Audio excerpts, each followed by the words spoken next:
Hello everybody, my name is Michael and this is a free stream from Vis Academy. So we're going to, of course, create something beautiful today, and without wasting your time, let's just get into it.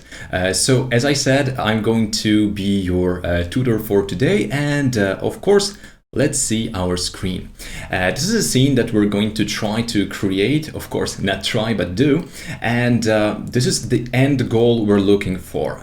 This is what we're going to create step by step. By following this video, you're pretty much going to be able to do the same. And for those of you that are going to stay up until the very end, we prepared something extra, so you're going to get materials that are going to allow you to create basically the same scene. So let's just start by going into the scene itself, as it is already done because we had to create it to actually market it. As you can see, this is a very simple scene, and we're going to inspect it.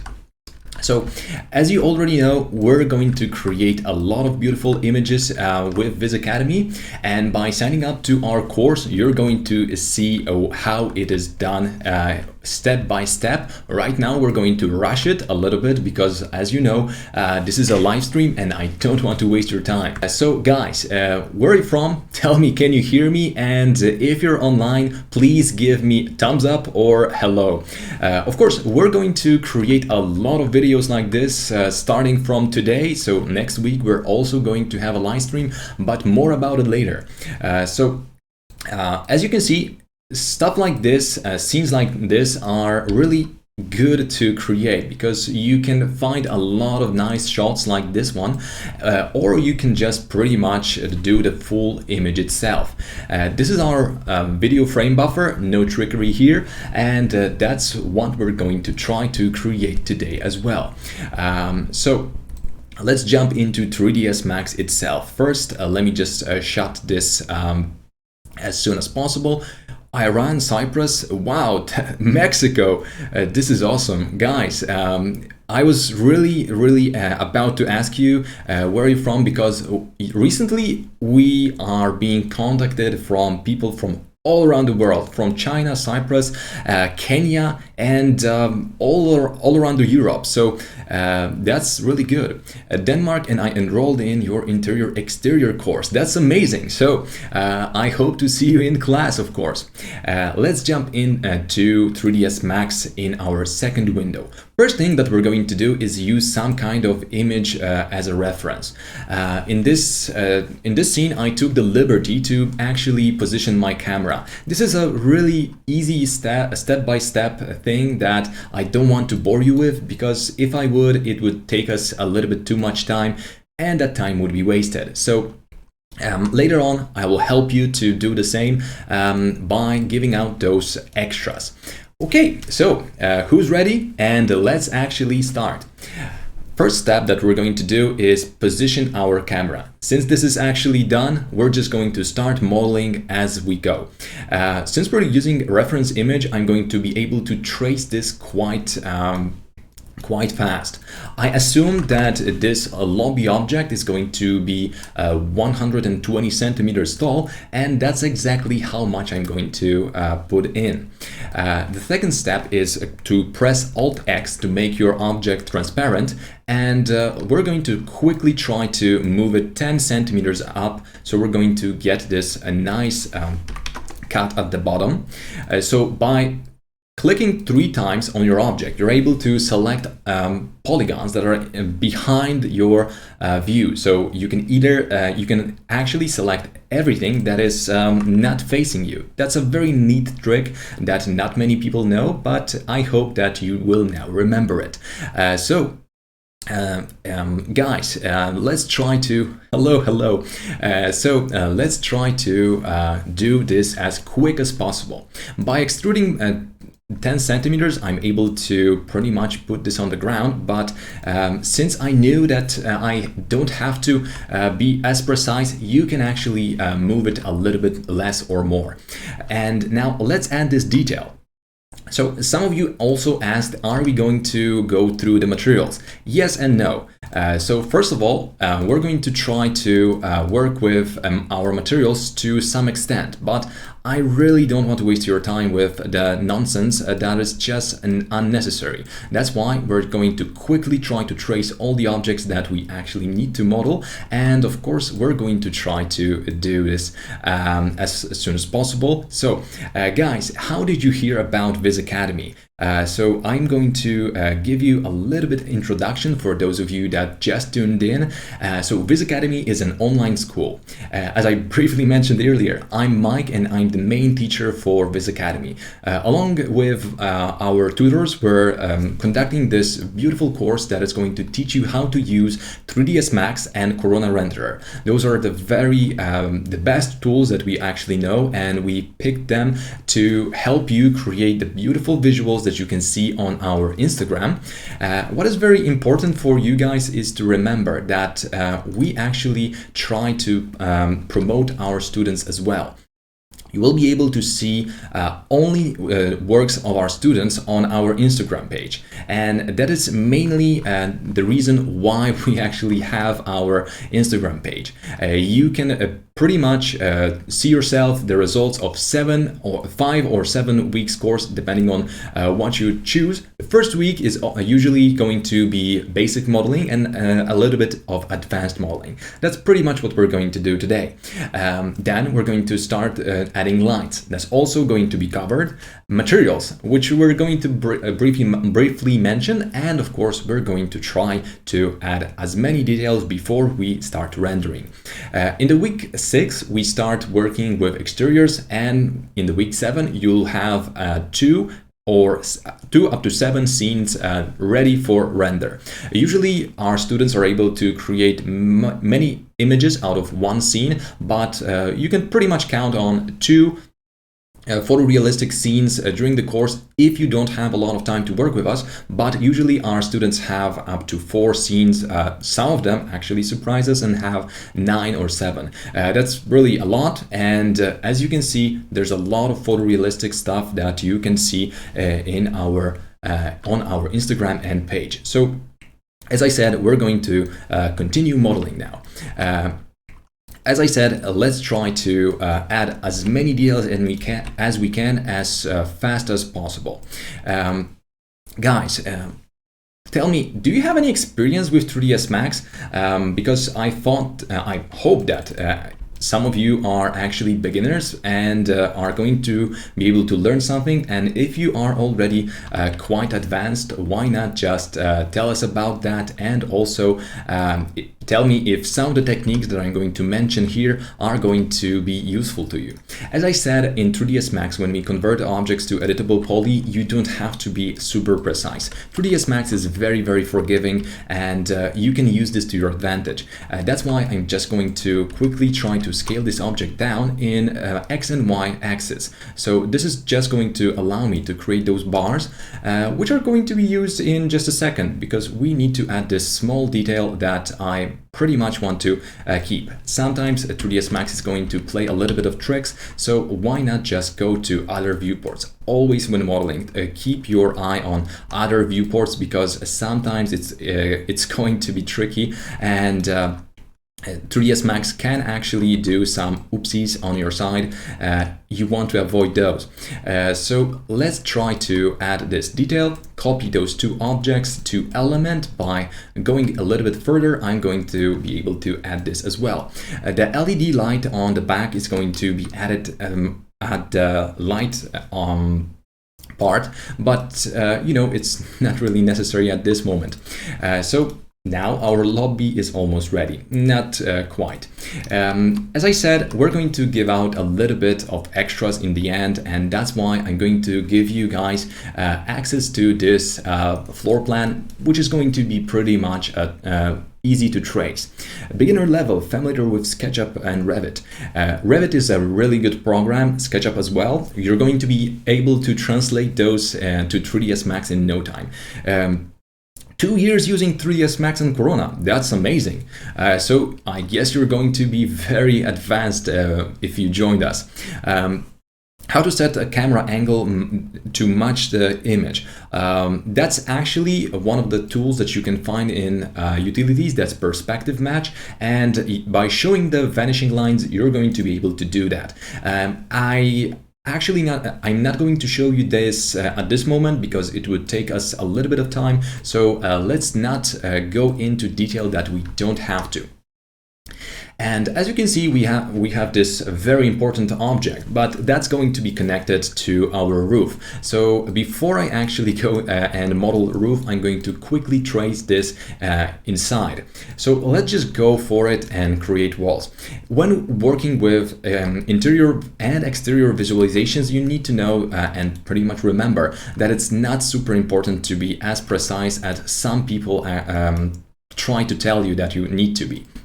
Because most of the time people are not going to be able to see any difference, and in the end your workers, so the construction workers, tend to be very sloppy. So you know that being a little bit off, let's say 5 centimeters, is not going to be noticeable, especially with 10 meters tall buildings. So now we've got the basic shape for our walls. You notice that I added a little bit more vertices. That's for the windows. First, let's add extrude, which is going to add us a little bit of height. I already have this 10 meters typed in from the earlier rehearsal. So let's also convert this to editable poly. If you don't have this line, you can just add the segment in the modifier, but you know, it's not really that important at this moment. So I'm going to try to go back to our window and try to align this as good as possible.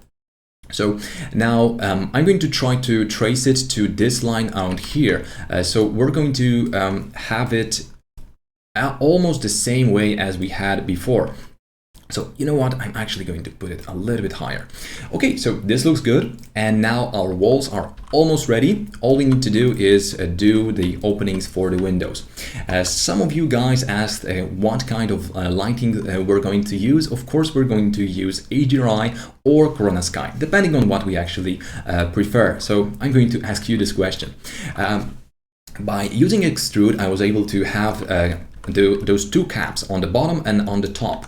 Those are really not necessary, but they help from time to time. That's why I'm going to go -5 to make sure that my floor is not going to be in my way. And now I'm going to add shell modifier, which is also going to add a little bit of thickness to my walls. Sometimes when working with really thick walls, you're going to have this small problem where your walls are just going to be a little bit too thick, and that's why sometimes you need to actually model stuff out, but not this time. So let's just go for it and make this a little bit smaller, just to, you know, make this not really precise. Let's make it approximate. Okay, and now since I have a lot of detail around here, unnecessary at this moment, you should not worry about this smoothing groups and artifacts showing up as long as your model is solid. I can see that here I have a little bit of problem stretching, so let's just delete this, and before we do, I'm actually going to detach this. I'm later going to use this for my floor, and I'm just going to delete the top because I don't need it at all. So now by going for our shell modifier, I actually made it to this point. Again, we have a little bit of smoothing group problem around here, but it's not going to be a problem at all because we don't care about this at this moment. We don't want to be sloppy, but we don't want to waste time either. So that's why I just cleared out all the smoothing groups, and now no problems are visible. Okay, so we already have our floor pretty much traced, so why not go to editable poly and try to create out of this shape. So as you can see, this is very useful. I've started learning 3ds Max half a year ago. I needed this course to learn how to make such beautiful images. Well then, you should sign up as soon as possible, and please do that by visiting our website, which is VizAcademy.uk. If you want to see our pricing and options available for you, click on enroll in, and you're going to be pretty much linked to the proper element of our site. Now let's continue modeling. As I'm going to quickly trace this, I'm not going to waste any time. Just go for create shape, linear, and name your objects. Remember, that's very helpful. Okay, floor is going to be enough to understand what I'm doing. You could also use this editable poly, but I'm not going to do that because I want to use these shapes to show you the trim option. Now let's just make sure that the pivot is in the middle. So let's just go to hierarchy and put it in the middle. Okay, so now floor should be always on 0. And if you want to add some thickness to it, remember to go to -1. If you do it the different way, it's okay, but it's not going to look as good. So by using floor generator, which is a plugin that you can download for free let's say, there are two options. You can go for a free version and you can go for the full version. I'm not going to use any extrude or bevel because I don't need them at this moment. I'm just going to make sure that my floor is not going to also have any offset. So we're going to have pretty much this effect. But as you already noticed, we still need to add this line. Again, I pretty much cheated a little bit earlier by preparing this part because I just didn't want to have any oopsies during the webinar. So let's just try to trace this a little bit. Remember that when you're working with shapes like this, you may want to make sure that you change your objects, vertices to corner, so you're not going to have these bevels that would actually destroy your scene. So of course, what we're going to do is copy this object. So we're going to have two floor parts. And by selecting both of them, I'm going to attach those two objects to one another.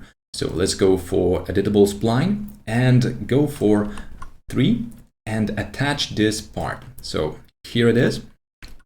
Now, since this object is pretty much the same size, but a little bit bigger, I'm able to use option, which is very, very helpful in 3ds Max, and that is trim. So I'm just going to trim this all the way, and as you can see, it's going very, very smoothly. Still, I need to trim this a little bit more because without this, it's not going to be weldable.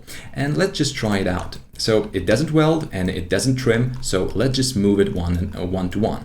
And let's just continue. Guys, tell me, do you follow our Instagram? Do you visit our website? And as I said, since I see that a lot of you guys are tuning in. So for those of you that don't know what we're doing, we're going to create this beautiful image in just an hour. Probably it's going to take us 5 or 10 minutes more, but I guess we're going to be able to do it. First thing first, by creating the floor using floor generator, you may end up with this problem. That means that some parts of your object still has a little bit of problem on the extrude part. To quickly check where the problem is, you can go for editable poly and select borders. So by tracing the border, you can see that this red line is going to be indicator where your object is not welded. So you can see that all those walls are not don't have the red indicator, and here we have it. So we can delete this, go back to editable spline and try to fuse this. By fusing, I was able to quickly weld those two objects. Now let's see if our extrude is going to have a cap, and it has. So that means that we're able to paste back our floor generator. By unhiding all the objects, I'm able to select my previously made shape, which is pretty much here. So let's just put it on 0 and paste the same floor generator as we go. So now our floor generators are pretty much aligned, so it's going to look good in the end. And we actually went through most of the modeling already. You may not notice, but we're actually going to pretty much create this as we go. So we need some kind of ceiling, and for ceilings I just go for the brute force. Nobody is going to look at your ceiling, and if they do, they are just picky. To create a ceiling, you can either create a black object on the top and then add something inside. So that's exactly what I'm going to do. Why do you add this black object on top of your scene? Just to make sure that no light is bleeding into your scene. That's exactly what I'm going to do at the bottom as well. So I'm not going to waste any particles of light going inside of my scene. So make sure that it's below your floor, and you don't have to create any specific materials. Just pick the black color from the basic colors in 3ds Max. Now those objects are pretty much solid.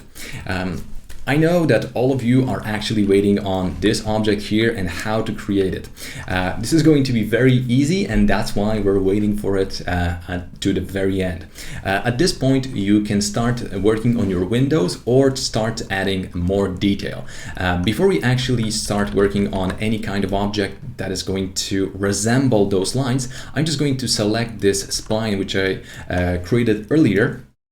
And as you know, it's really easy to create objects like this. You don't have to be super precise about it. I'm just going to be, well, you can create it like this. Go to convert to editable spline. And since I already know how much I need of this fillet, I'm going to type in 200 centimeters. For some of you guys that already are going to start working with 3ds Max, this is a very important step to add a lot of interpolation. 64 is going to be enough, but 100 is the limit, and if you want to make sure that your object is smooth, you probably want to go for the limit. So since we have this object already done, we can just try to place it a little bit better, but we don't have to be as precise. So let's just select this previously made object. You can try to be more precise, but since I want to make this almost the same, I'm going to use the previously created object. Sorry for that. But the one I created 1 second ago would be enough. So let's just try to recreate those objects on the walls. First, I'm going to select this object, hide unselected, and this time we're going to use 2D pan zoom mode, which is very helpful to zoom in on all the pictures that you're working on. So we already have this line, so let's just go for it and add the box. I'm just going to try to trace it. As you can see, it's not really good quality image at this point, but we're going to make it better. So let's type in 3 centimeters, so it's going to cover all this object. So guys, also tell me what would you like to see on the next conference, because as I said, we're going to do the next conference quite soon, and we still have time to decide on what exactly is going to be shown. So if you have any topics that you would like us to cover for you, why not just give us a call, or you can email us, and you can also add this on the chat. So at this point, which is traced by this cone in the back, we can see that the curvature starts. I don't know what kind of curvature I need to do, so I'm just going to pretty much copy this object, go up front, and try to follow it as best as I possibly can. So it's this object, so let's just try to follow it up until here. So let's just go a little bit further. And as you can now see, it's really easy to do so. And well, we basically have our object's size. So let's move this a little bit to the top. So I already want this to be 10 meters tall. So let's just type it in. Let's go a little bit over the screen. So we're going to get more reflections that are going to be very good looking. And okay, looks good. Now, what do we actually have here? You know what? I'm going to jump into another viewport. We have this object that we need to connect to one another, but how to do that? How to actually make this shape? You can go for a creation panel, go for line and try to trace it. You could also do it by creating the usual line, but we don't have to do it at this moment. So leave one line in the middle, and we're just going to use Bezier. So you can either delete this and add it with divide tool. Wait a second. Sorry for this, guys. It's a little bit of, it's a lot of talking. So now we can create this and use the Bezier corner or Bezier curve. So let's just create this. Select, go to sub object level 1, which is vertex, and we're able to go to Bezier. Now by pretty much going back to our camera, I'm going to be able to trace this curvature. So let's just try to get a little bit closer and use the y-axis to pretty much add the same curvature. It's done. I guess it's good enough. Now how do we add a thickness to this? There's a lot of ways to do that, but I'm actually going to go for outline and 15 centimeters. It actually went the wrong way. That's why I'm going to go for -15. And it works flawlessly. So at this point, you can either add shell, extrude, or any modifiers that you deem fit, but I'm going to use shell. As I said earlier, we're going to need a little bit of curvature here. So to add more points, we can either go for line and add a little bit of interpolation, or we can actually over edit this and add a little bit extras. So I'm going to go for a little bit of extra, and let's delete those 2 lines that we just created and use border on all of this. So let's just do this, add a little bit of bridge. And now you can see that all the lines are actually following. That's going to be very helpful to have our topology clean. And of course, we're going to do the same around here. You can use plugins to use like Rapid Tools or anything else, but as I promised, we're going to try to keep our extra plugins to the minimum, and that's exactly what I'm going to do. Now, we have this option to go for extra mile with chamfer. Okay, autosave is always a good thing. Since we're autosaving, let's just go over our Instagram and quickly show you a little bit more of our students' work. So if you jump into our website, you can see that we post our students' work. If you think that this is a little bit, let's say, intimidating or hard to follow, you need to know that most of our students, almost 75%, now it's changed pretty much 50%, but almost 50% of our students start with zero knowledge of 3ds Max. In the chat, you can see some of our students that joined VizAcademy earlier, and they're really doing a lot of beautiful progress. There's a lot of beautiful images that you can find on our page. Those are solely done by our students. Nothing here is posted created by any of our tutors or staff. This is solely created by our students. So this is Attila. He was really good, started from absolute zero and was afraid of 3ds Max, but believe me, everybody is at the beginning, but with proper guidance in 5 to 7 weeks, you can also be professional. So if you want to be professional soon, join VizAcademy as soon as possible. We're starting our next group in June 8th of June, so there's still a little bit of time to join in, because as soon as our list is full, we're going to end the recruitation. So enroll in today as soon as possible. Now, we're going to add chamfer, which is very helpful in this situation. So as you can see, I selected the top of it, bottom of it, and then I went for loop. This is going to allow me to add all the edges I wanted, and we're going to do something called border protection. And since I want to work with quads and avoid having a little bit overstretched edges, I'm just going to go for zero intention. So those are going to stay pretty much blocky.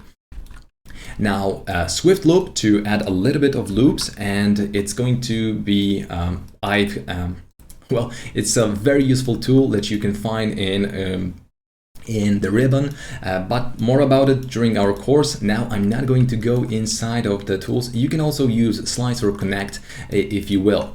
Now, the very important step at this point is to set your pivot to the right spot, because if it's not, the thing is not going to work. And we're not going to space out this. We're going to quickly show you how to do it using something called Corona Scatter. Before I'm actually able to do it, I'm just going to move this away. Now we don't need those boxes any longer because those are redundant at this point. So I hope that this is going to look good. If it's not, I'm still going to be able to edit this a little bit. So let's just go for it and start working with Corona Scatter. So those of you that already are acquainted with Corona know that Corona comes with something called Corona Scatter. This is a beautiful tool which will save you a lot of time. You've probably seen some of the demos we send out to you on Instagram, and this is exactly how this object can be done. I don't want to set the maximum limit to 10,000 because I think that this is a little bit too much. So let's go for 200, and I think it's going to be enough in this case. So let's add instanced objects. Excuse me for not going into detail about Corona Scatter, but if you go to our YouTube channel, we actually have a tutorial on how to use Corona Scatter in 2D spline mode, 1D spline mode, and you can pretty much try to work with it. So I actually made a mistake, sorry. So let's just try to do this as we go. So now this looks a little bit odd, would you say? First of all, we need to reset X form for this object. So cut, and let's just try to reset the X form for the object. First, I'm going to rotate it 90 degrees because it's going to be helpful. And of course, let's go to Utilities and click on Reset X form. Reset selected. Now we can see that everything is aligning. To make this a little bit more to allow you to see what we're actually doing, I'm going to set this view to clay mode, and we're going to do this nice trick where we pretty much try to use Corona Scatter as our main scattering tool. Since we already know that we're going to use a little bit of spacing, let's just take a look at this.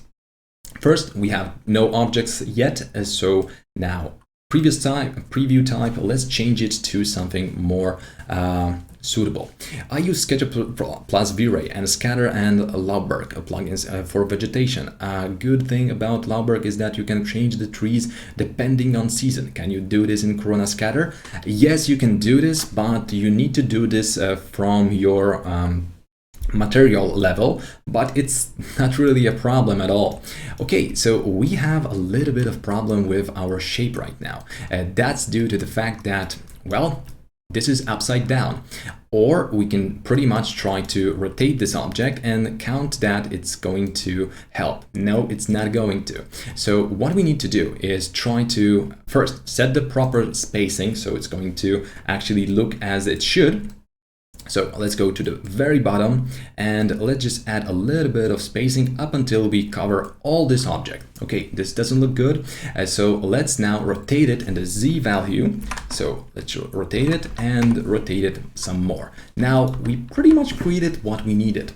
Since this object is going to be counted as instance, we can add a little bit of changes if something is wrong or we pretty much found this to be a little bit odd. We can still go inside the editable poly and try to change something. Remember, if you are going to use Xform, try to convert your object to editable poly before going back. But it's not going to be needed at this moment. So we can see that everything, thanks to the smoothness of our curve, is pretty much as it should. So let's just add a little bit more objects. So let's copy. Now, copying this object is going to be helpful to add this small detail in the middle. So let's just go for it and try to add it as fast as possible. Remember, guys, that you never have to be super precise with your work with 3D visualizations. You need to be good and efficient, but you don't have to be precise to the point where you just waste time on some of the objects that are just not worth it. That's why I'm going to show you how to do this the fastest way possible. Of course, by working on this copy, I was able to add a little bit more objects. if I took the course with you guys, will I receive a certificate that allows me to teach the course for beginners? No, we do not grant certificates that allow you to teach. That is on the Corona's course level. We try to we give out specific certificates that will allow you to have proof that your portfolio is solid, but the best proof of your skill is actually always your portfolio. So that's why we try to make sure that our students are able to have a good portfolio to show for, and not some certificates that some people will pretty much find to be redundant, because most of the time your employer is looking for a skill, not the paper. So now everything looks really nice, and we still need to add a little bit of detail.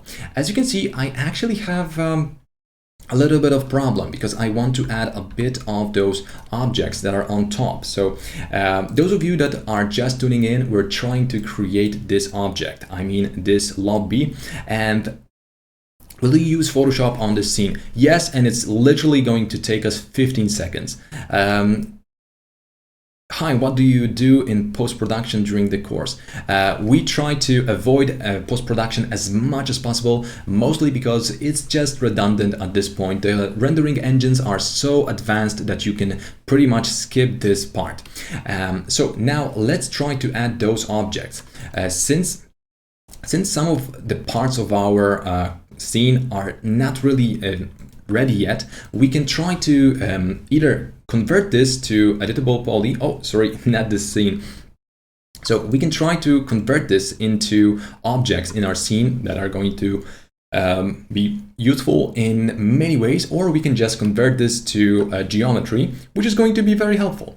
And I think it's exactly what I'm going to do now.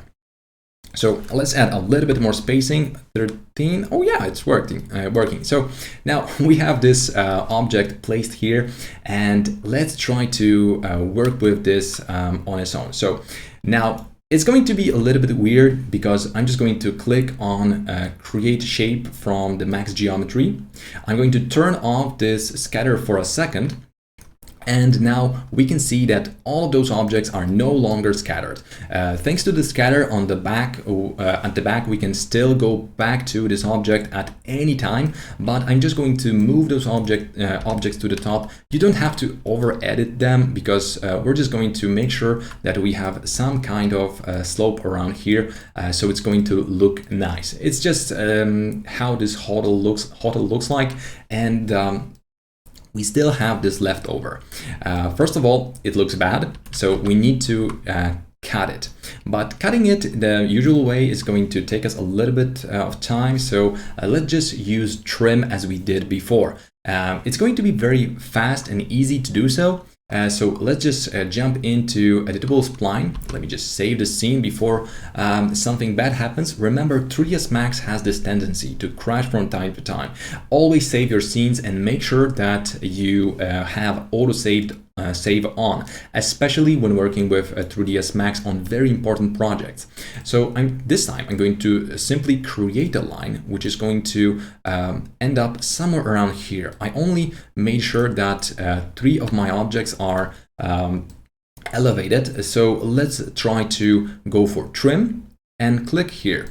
It doesn't matter that those objects are really not on the same level, because trim is going to work anyway. So delete this object, and we need to close this to have some kind of welded vertices. So now we do, and let's just shell it, and it looks like we didn't really weld it. So let's go back to our object and try to make sure that we fuse those two, fuse, weld, and again fuse, weld. So this time when we go into shell, we're going to have this working. And again, I'm going to copy this object to the ground, so we have some base for the object, and it's going to look a little bit better. So now our scene is almost ready. I still need the cone at the back, and that's what I'm going to do right now. Since we have this object already here, I'm just going to copy it, copy it just like that. Don't do the instance, do a copy. That's going to be easier way for us. Let's go back to our turbos. Let's turn off our turbo smooth. We don't need this to be as smooth as it was. Select one of the polygons, which is on the back, because we already have our pivot in the front. So it's going to allow us to create the shape that we actually need and not the one that 3ds Max thinks we need.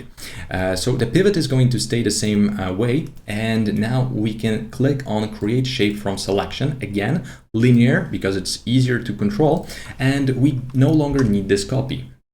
So you can see that there's a little bit of leftover. Don't be afraid to click delete because we just don't need it. And how are we going to do this cone? We can use a very good compound object, which is called loft for that. It's one of the things that we talk about during our course. It's more or less being discussed during the course, how to use the quickest methods on 3ds Max. By the way, guys, where are you from? I already asked that, but for those of you that just tune in, I just need to tell you again that we're trying to create this whole lobby, and we're pretty much we're getting closer to ending the modeling part. At this point, we just need to add 3 or 4 objects more, and you're going to be quite amazed how easy it is to create materials in Corona Renderer, and that's exactly what I'm going to show you. So I hope that we're going to be able to add lights in a second. So we're going to do some white renders, and then we're going to do the materials. Wow, that's amazing. So Team Zing, that's amazing. We never had a student from there. It's necessary to know 90 to 100% of 3ds Max to make the scene. 3ds Max have a lot of tools. Yeah, it has a lot of tools, but no, we try to avoid all the redundant options. You don't have to go through fluid simulation to create stuff like this in 3ds Max, and we try to avoid using all of those things that we just don't use in real life. We try to we designed our course in such a way that you're not going to waste a minute of the course on something that you're not going to use, that something which is going to be redundant. We only packed it with the knowledge that you actually are going to use. So by going to compound objects, I select the loft, and now I'm clicking on get the path. You need to have your shape selected earlier, and without this, we're going to pretty much have this problem. So because I'm actually trying to create this loft, it's a little bit trying to act up, because this is 3ds Max and this is what he likes to do during the live streams. So instead we can also use other methods which are going to be as good for our stream. So sometimes you need to go for resetting your objects like this. So you can create any kind of object which is going to be basic shape, convert this to editable spline, and attach this object to your previous spline. So it's going to reset this spline, this spline's position. So that's exactly what I'm going to do right now. So I'm just going to make sure that the pivot is not exactly aligned to this wall. Now go back to editable spline, and now since the loft didn't work, we're going to jump straight into swap, and we're going to use it on this object. This object also may need reset, but it's not going to be a problem for us. Autosave again. So that's actually going to be a good moment to talk a little bit about VizAcademy. Guys, by joining our course, we guarantee that in 5 to 7 weeks you will be able to create visuals like this from scratch. That means that we try to avoid using plugins. We try to use only the rendering engine which is necessary for this, and you will be able to create visuals like this. Visit our Instagram to see yourself all the beautiful images created by our students, and basically you will be able to do this as good as they do. Brazilian, that's great. Saudi Arabia, wow, that's super cool.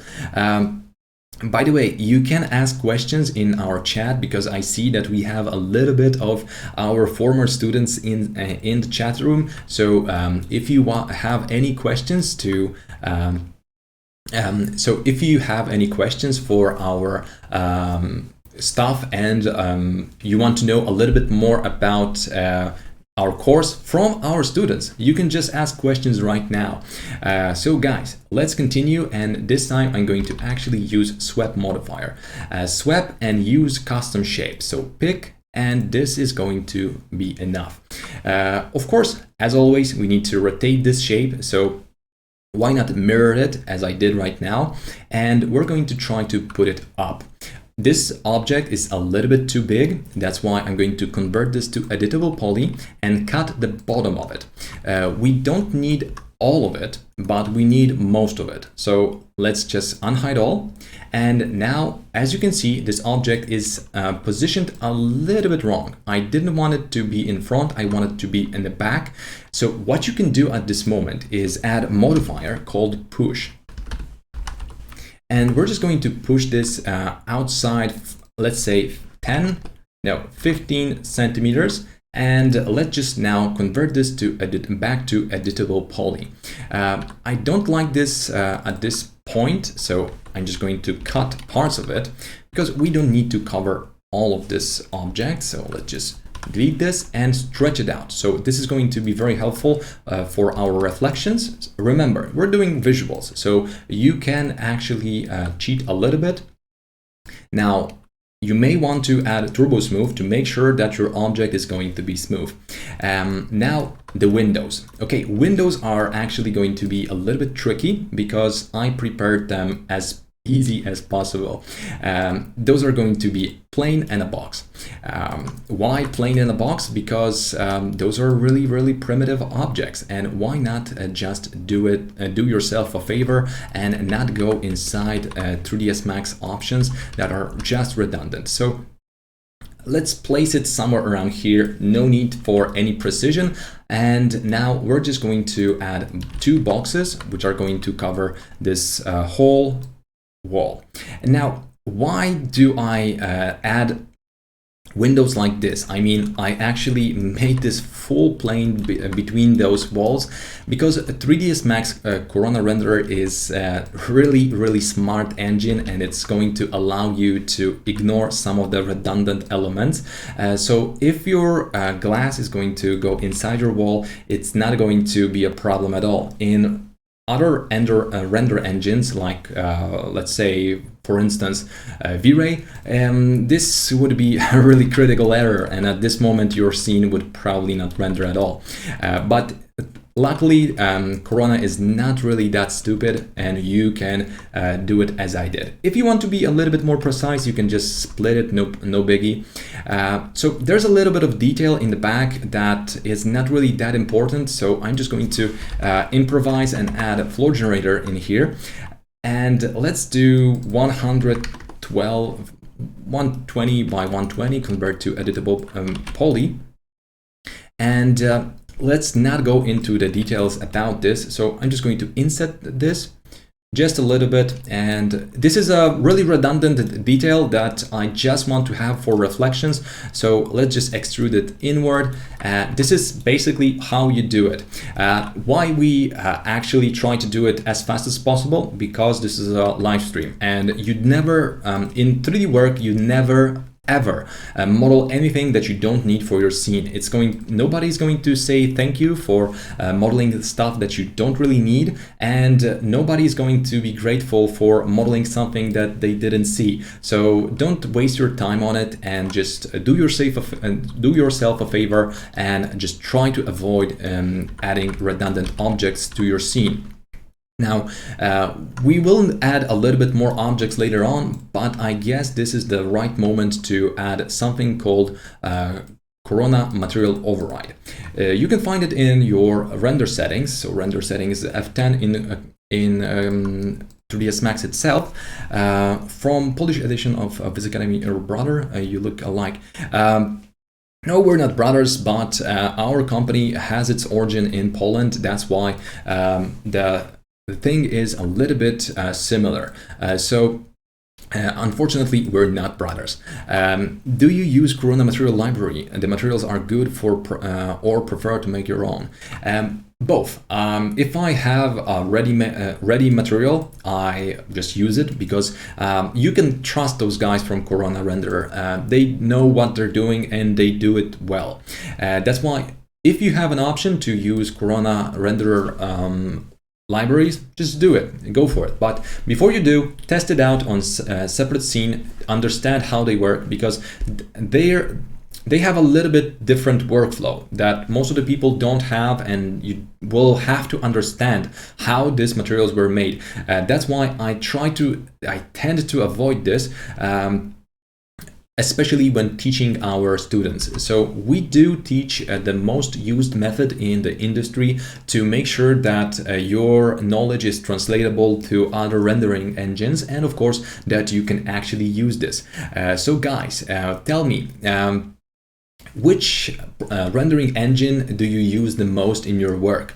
I've had a little bit of V-Ray in the house, and I guess I heard Arnold, but the most important element of this question is why would you actually use an inferior program to Corona? Because we try to teach you the most efficient rendering engine for ArcViz there is. Okay, I guess our modeling is pretty much done. We can try to add a little bit more elements, segments in our length. So we're going to do that now to have those window openings. So let's just do it. Hide unselected, and I guess 8 is going to be enough, or 9, 10, 12. 20. It doesn't matter. So let's go for 10. It's random anyway. So let's convert this to editable poly. Now our modeling is done. We don't need any further objects, and we're going to create some kind of light system and start adding lights to the scene itself.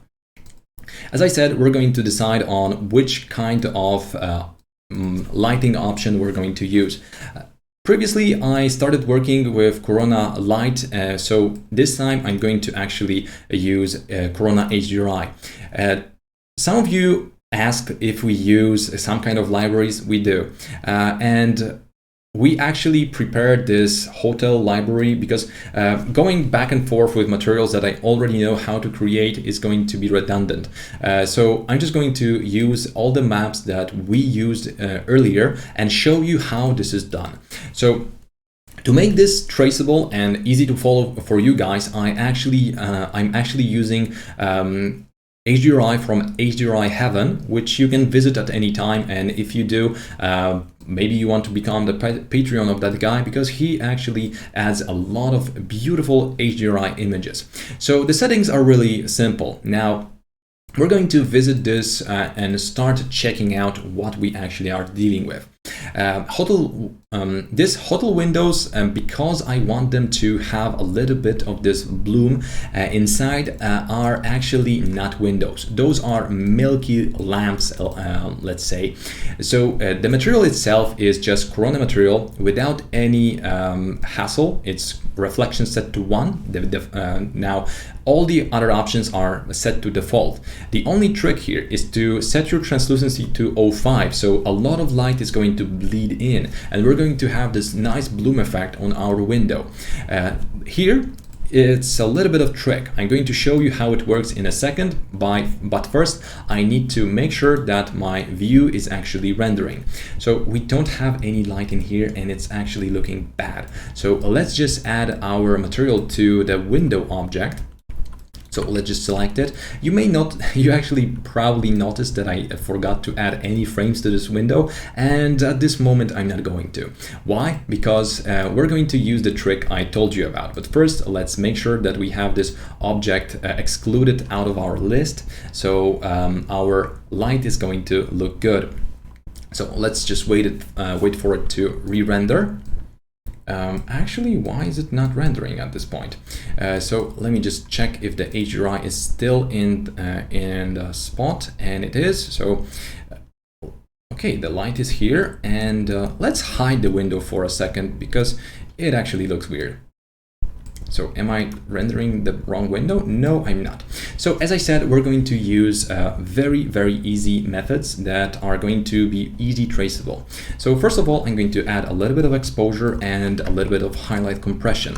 Now we're basically almost done. That's why at this point you may want to add more objects that are going to be simple props, but you don't have to do it at this point. So let's just stop this rendering for a second. I'm going to move this window away and unhide this object, and let's just check out what's happening and why is it not excluding. So it's supposed to be excluded. So let's just try it out. But if it's not, I'm just going to go back to the rendering itself.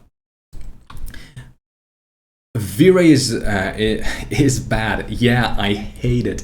That's pretty much the reason I started using Corona Render. V-Ray was just overcomplicated with that. It didn't really have any sense to use it.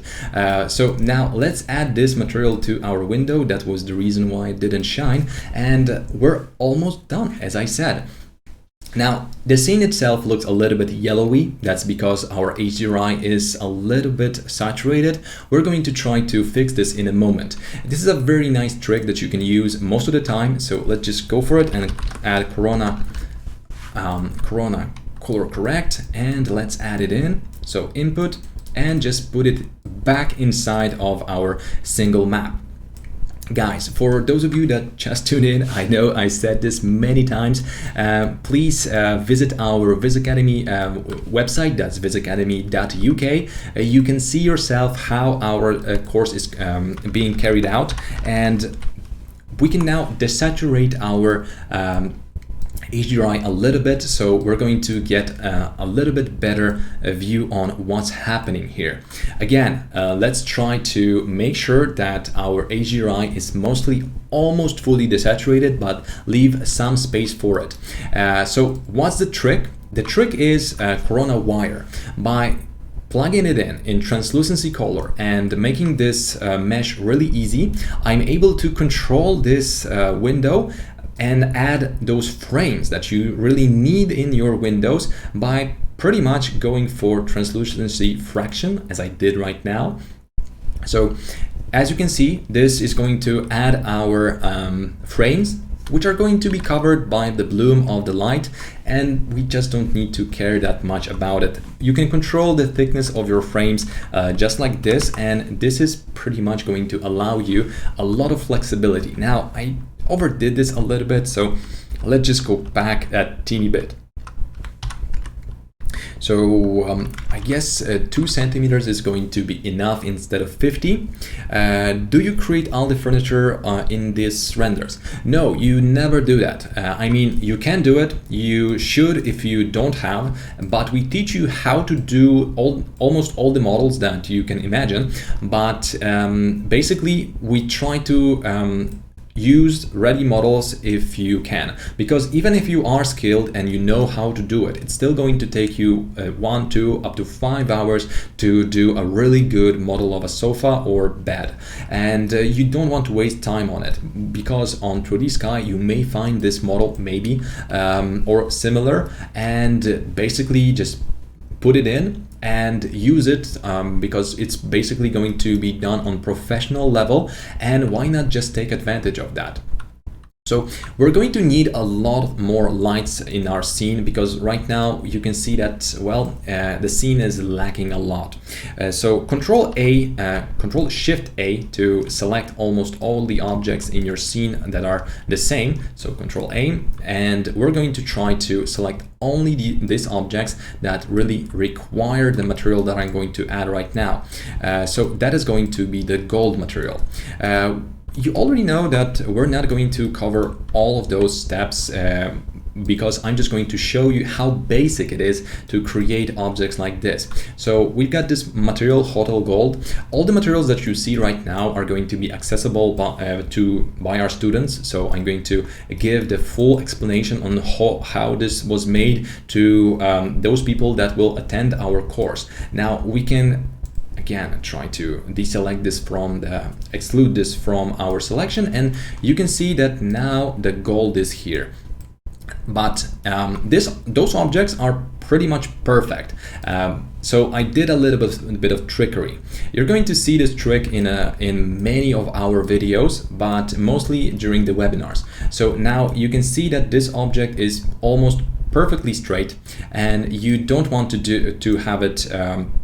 You don't want to have perfectly straight objects. You want to add a little bit of bump. You want to add a little bit of anisotropy rotation. So let's just examine this material, which is very important for the scene. So let's unhide all. Now the scene is starting to look good, but it's still not yet done. We still need some kind of floor object, but now you can copy all of those settings because nothing else is really here. So I'm just going to show you how it looks like. So bump is set to 1 because I want a lot of reflection randomization, but the randomization comes from this map. It's Corona multi-map material, texture. I plug in a lot of noise maps inside of it and set it to mesh element. This way, I have random bumps and dents on all of those objects, both in anisotropy rotation and bump. I know it sounds a little bit complicated, but it's not. It's really easy, and we go in depth into this trick later on. So now let's try to add the floor objects map. Some of you are already familiar with multi-texture. This is pretty much the same premise, but better. So you may want to use this. Again, the same premise applied, the same trick, the same maps, a little bit different settings, nothing really fancy, but noise plugged in into many levels. And of course, we're using the similar map to multi-texture to add this stone. Corona UVW randomizer to rotate it, and of course hotel floor is going to be added to our floor right now. The material itself is really basic. Again, I use almost all the basic tools because we don't want to overcomplicate our materials. We just go straight forward. We want to be efficient. Remember that each time when you create a really good material, you should save it. One thing that I'm really grateful in Corona for is that all of your materials are going to be easily translatable from one scene to another. So the effects are going to be very consistent. You don't have to pretty much do anything about them. So we have also the second marble material. It's exactly the same setting as this one, but I don't have any randomization in it, so no need to go inside of it. Pretty much we added a little bit of gamma, so it's going to be a little bit lighter than it was, and now we're actually almost there. I no longer need to overwrite my materials because most of the materials are already inside of the scene. So yeah, it looks pinkish. So let's start adding materials for the walls. Remember, when dealing with scenes as large like this one, you don't want to add a lot of reflections to your material. So just set up the diffuse to some kind of grayish color, which is basically going to be enough. If you want to have longer render times and pretty much gain nothing, you can add your reflections to the walls, but I usually don't. So now we basically almost have every material inside. We still need a little bit of marble material, so let's just go for it as we go. So now the marble material again is the same material as I already shown you inside of this scene. So I'm not going to go inside of this material, but the only thing that is different is Corona 3 Planar Map. So Corona 3 Planar Map is an amazing tool that allows you to ignore any UVW mapping in your scene and basically just add materials to any objects and still make it look amazing. So that's exactly what I'm going to do right now. And let's just add this material to our lobby. So now the reception has it. Okay, but we're missing this gold. And sometimes you will have objects like this that look really weird because they don't have materials, and trying to select them is going to take you a lot of time. So that's why we have this pick option, that you can pretty much select objects out of your viewport just like this. And as I said, it's going to be easy, so that's why we're using exactly the same gold material for all the objects that are going to require gold. So, and the reflection is here. You can notice now that since this is a very flat object, you're going to need some kind of bumps and dents in it, because without it, it's going to look bad. So if I take away this bump, it's going to be flat, your reflections are going to look artificial, and you want to avoid this. I still forgot to select those objects, and let's just add the same gold to it as well. Now, I'm going to select this object in the back, so it's actually a little bit tricky at this point because I've got a lot of objects in my scene. Again, the same gold. And we pretty much are almost ready to add the rest of the lights. Are there Corona multi-map or multi-texture map? Corona multi-texture map, that's right. I misspoke, sorry. So now our scene is almost ready. We're still going to need to look on this object.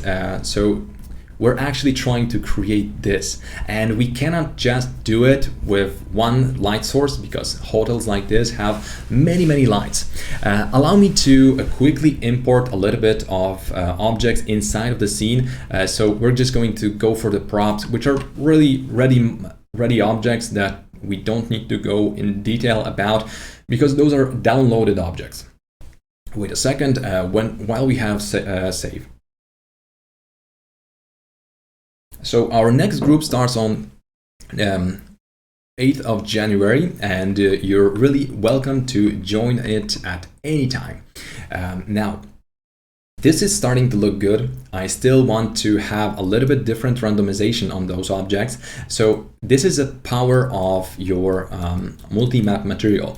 That is very powerful because you can still control a lot of reflections and you can change a lot of it just by clicking the seed. You're going to see that how this area changes in just a second when I actually start my rendering.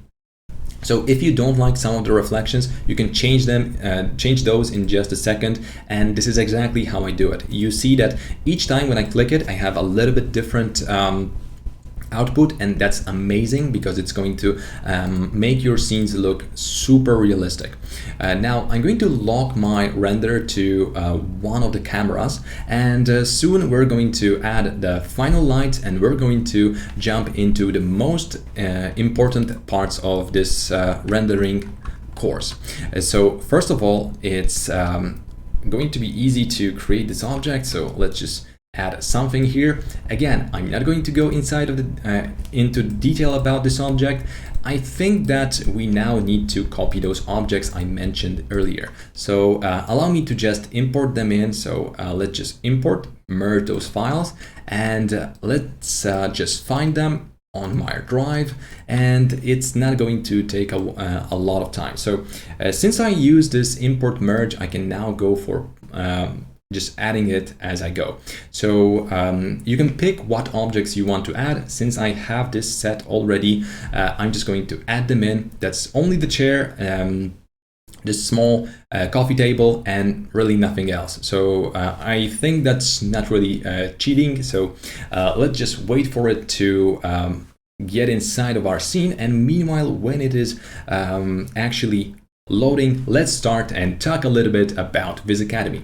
So guys, you need to remember that our course is going to start on the 8th of January, and that's going to be very easy for you to follow. We have a structured course which is going to help you even if you are starting from the very beginning and you don't know 3ds Max or any other 3D software. It's still going to require a lot of work because let's be real, it is going to require a little bit of work, but your effects are going to be displayed on our Instagram just as we display all of our students' work. So visit our page and go and see for yourself how our program is going to work. Right now, we're doing almost everything that we do during the course over the course of 5 weeks for interiors. Next time we're going to talk about exteriors, and remember, we go inside deeply inside of the details of every aspect of your scene before we actually are able to finish up. You know what, guys? I think that this scene is going to take a little bit longer to load, and I don't want to waste your time, so I'm going to jump into the second scene that I already have prepared. So at this point, everything that would be actually merged in is just this chair, this coffee table, and this plant around here. So it's basically the same setting, nothing else. You can see that it actually looks identical. Okay, those two five lamps are different. Now we're going to talk a little bit about the light setting. The light is just 6 spots that are on the top of your scene that pretty much are going to be covered. Again, I'm going to show you the settings for them so you can copy them later. I made sure that those lights are as close to the ceiling as possible, somewhere around 9 meters in the air.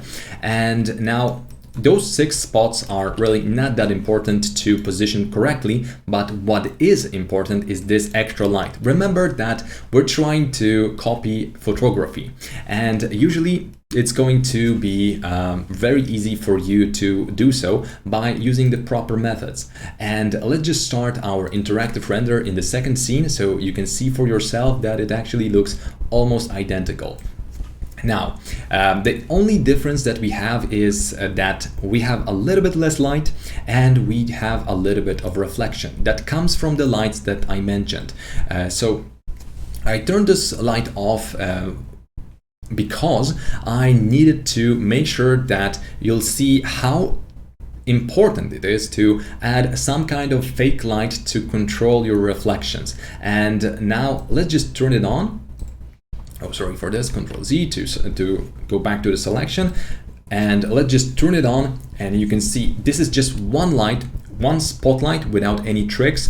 Its radius is set to 67, and the way you can position it is really up to you, because you can just move it around and you're still going to have really beautiful effects.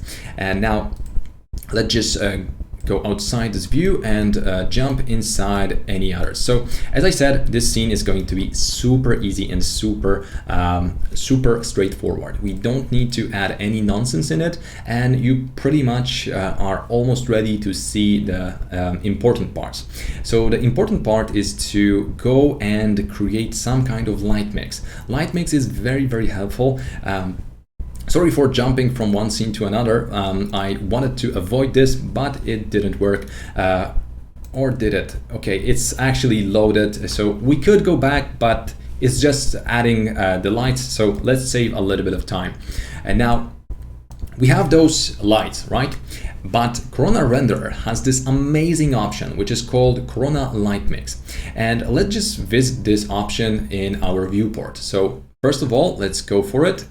Generate our Corona Light Mix and jump into Light Mix. It doesn't appear yet. That's why we're going to start our interactive render again. Now, all the settings are set to 1, and we're going to try to control those as good as possible. Why Light Mix is so important? Because it allows you something that no other rendering engine is going to allow you. It allows you to change your light in real time without the need to re-render your scene. That means that your main image is still going to render, and you can still create a lot of light mixes and a lot of options that are going to be very helpful. So for instance, if you want to work on just one light or 2 lights, or change the mood to something totally different, you can just do this in 1 or 2 clicks. You can control the power of your light, and you can control if you want those lights to be on or off. That's always really amazing, and almost no other engine allows this. Actually, Corona was first to add this in, and this is, for me, this was the selling point for Corona, because it allows you to create those beautiful moods that you may want to do in just a few seconds. And believe me, this is something that I always use with almost all of my scenes. So if you want to do something really amazing and prepare 5 or 6 moods out of just one scene for your clients to work with, why not just do it in seconds using Corona Renderer? Guys, this is pretty much all that we have when it comes to rendering. Now, if your rendering engine is going to allow you to set this up, well, hit me up, because Corona Renderer is unique in this. Again, guys, I can see through the website that we need to dedicate around 20 hours per week. Is it enough to create images, great images for our portfolio? It's more than enough. It's actually enough to create those beautiful images. Just look at what I've done. It took me 1 hour and 15 minutes with introduction to create this scene, and I'm going to show you those smart tricks on how to create all of those images as fast as possible. Usually it takes a lot of time to create the first scene because you just need to understand how the program works, but later on you will actually be able to create more and more advanced scenes really fast. Depends on you, but for me personally, working with full-time, I was very time depending. Fantastic results. Thank you, Katerina, that's really amazing, thank you. So yes, it depends on how much time you can spend on the work, but 20 hours is more than enough. Believe me, it's more than enough. Now, this is actually almost our final image, but we still need to take it into Photoshop. I took the liberty of rendering it earlier, and I'm going to show you the whole post-production in just a second. But before I do, I'm going to again give you a little bit of information on our course. We support you almost all the time. That means that me as a tutor and other tutors are going to help you out with every problem that you're going to face during the course. That means that if you don't understand some topic in 3ds Max and you just want to learn something that is, let's say, more or less too advanced for you, you can always ask questions. All of those questions that are related to your portfolio and overall 3ds Max, we answer them. We do not leave any question unanswered. So if you want to learn something outside of the course and you want to gain even more knowledge on topics that we don't cover, you can just ask about it and we're going to help you. Sometimes in some occasions we can set up a remote control session where we show you step by step how to do stuff in your own scene, because you may notice that none of our scenes are actually repeating. That means that our students are able to pick what they want to work on, what they want to create, what style are they going to master. So that's always really great, because while you're working on a kitchen, you can see how your friend from the group is working on a restaurant, and then this whole knowledge is going to be summed up during the webinars. After each webinar, you will be granted access to our support, which is always an amazing thing, and I cannot stress enough how good it is, because you cannot buying any kind of individual tutoring is not going to give you as much of a contact with the tutor as you have right now with us when taking part in the course. So guys, if you want to enroll to our course, all you need to do is click on enroll, pick the option that you're interested in, and choose a plan that you're interested in. You're going to have to pick to add your personal information, which is going to be used in processing. So basically, this is how you signed up for our course. So fill it in, and then you just submit it, and you're in. Remember, the number of places is limited, and we're going to basically need you to be as fast as possible. As you can see, this is our scene already rendered in 3ds from 3ds Max to our Photoshop. As I said, we're going to take 15 seconds to basically make our final image. So this is our final image, and let's just start the counter. So let's go for camera roll filter. We're going to add a little bit of exposure, a little bit of contrast, and always go for a little bit of texture, clarity needs to go a lot inside, because this style is going to need a lot of it. The haze to get rid of some of the bloom that I really overdid in the scene, and then you go for vibrance. Saturation is always going to be helpful, and the 15 seconds is off. So this is basically all we do with our images. You don't have to go for nonsense Photoshop tricks that professionals show you how to create 100 layers out of one image. It's just stupid. And people who do that really like to overcomplicate their lives to be called professionals. But honestly, I never do that because it's just redundant at this point. A Corona renderer has too good of results to waste your time and your life on something that is going to be redundant. Guys, thank you very much for your attention. We reached the end of our webinar, and I think that following the instructions, you will be able to pretty much create the same image. Let's see our final versus what we have. So let's just do that.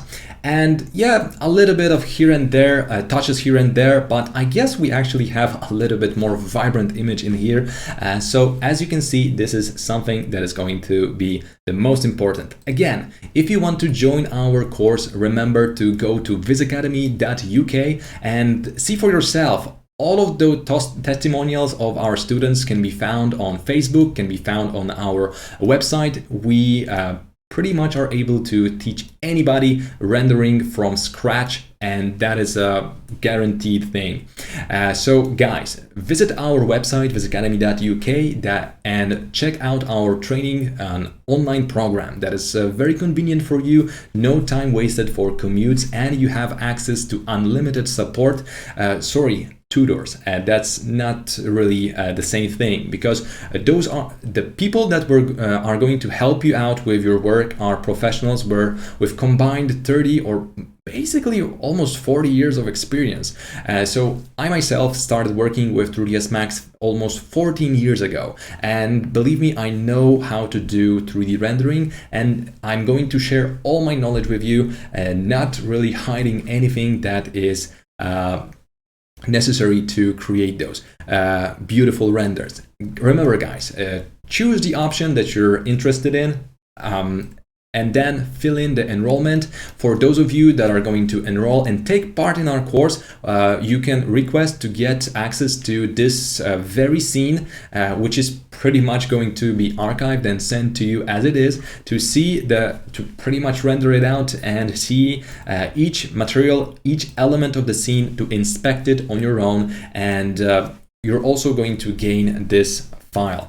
For those of you guys that stayed till the end, you can all get the same files as I started with. So the open scene, camera already aligned, and this file, this floor plan, which is going to be very helpful.